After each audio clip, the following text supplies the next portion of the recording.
This video is for parents who are looking to support their child the best they can through their student's singing journey. So if this is you, keep watching. The first thing that you want to make sure you do is to create a safe space for your child to feel like they can make mistakes and grow the best that they can. So the very first thing I would recommend is when they're doing voice lessons or coachings or when they're practicing, is to decide where are they going to do that. Is it their bedroom?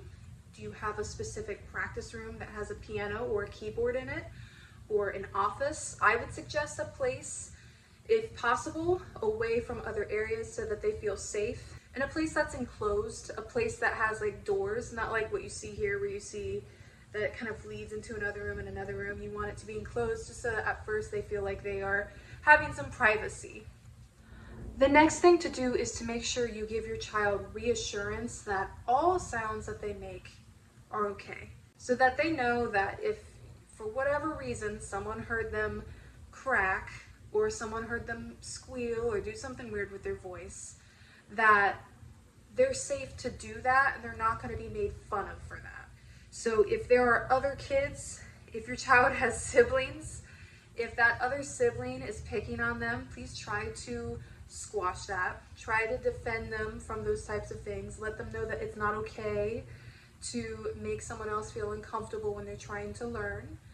And let them know, like, if they're expressing that they don't like that they're making those sounds, just be encouraging about it. Be like, you know, this is progress means making mistakes, and that's okay. The next thing to really make sure is communicated well with your child is when is the best time for them to practice, or if they're doing virtual coachings, when is that best time? Because the best time would not be like, let's say you work from home, that probably isn't a good time for your kid to practice because music is loud and that could be disturbing a work meeting that you're in. Or if it's during someone else's nap time, you want to make sure that you have discussed ahead of time, okay, 6 p.m., between 6 and 8, you can practice. Monday through Friday, or whatever you decide with your child, just make sure that they know clearly what the boundaries are for when they can practice. Because if they don't know and then they just practice whenever, if you're stressed out about something and maybe they woke the baby up or something, in the moment you might make it seem like, oh, it's their voice that's the problem. And we don't want that to accidentally be communicated. It's just that there needs to be boundaries set on when they should and should not be practicing. Try to avoid any sort of criticism directed at your child that is not asked for. So, you know, if they're practicing, don't make comments afterwards or start to dissect their lessons or their singing. That's not going to make them feel like they can really grow. But if they do ask, let's say they have an audition tomorrow and they say, hey, can you listen to me real quick? What's your feedback? Then that's a time to give feedback.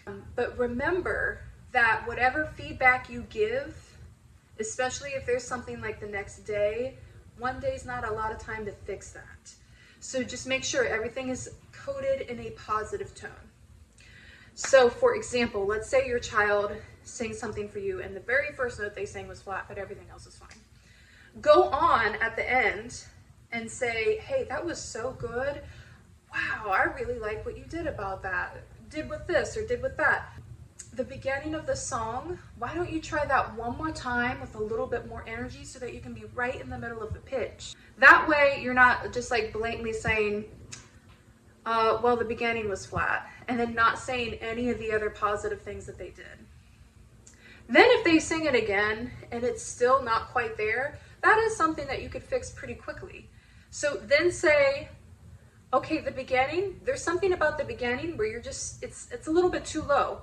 Can you sing it a little bit higher? And try the beginning a couple times. Always present it how you want the fix to be. Don't say like over and over what is wrong, but tell them what needs to be done about it. So tell them that it needs to be higher instead of going over and over about how flat it is. That will help them to be able to discern what exactly you're asking of them without having a bunch of emotion behind it. Because if they get too emotional, they can shut down and it can make them sound even worse. So just always try to be positive when you're talking to your child about things that they can improve. Next thing is to be, as I was saying before, be very encouraging with them. If you hear them doing something like really well, go on and on about that. Communicate with their teacher as well and let them know about the progress that they're making, because sometimes the teacher doesn't always know what the kid is doing at home, and that will help them to also figure out what will work best for them in their lessons that they do with them, so that when they go home they can keep doing the things that are working well.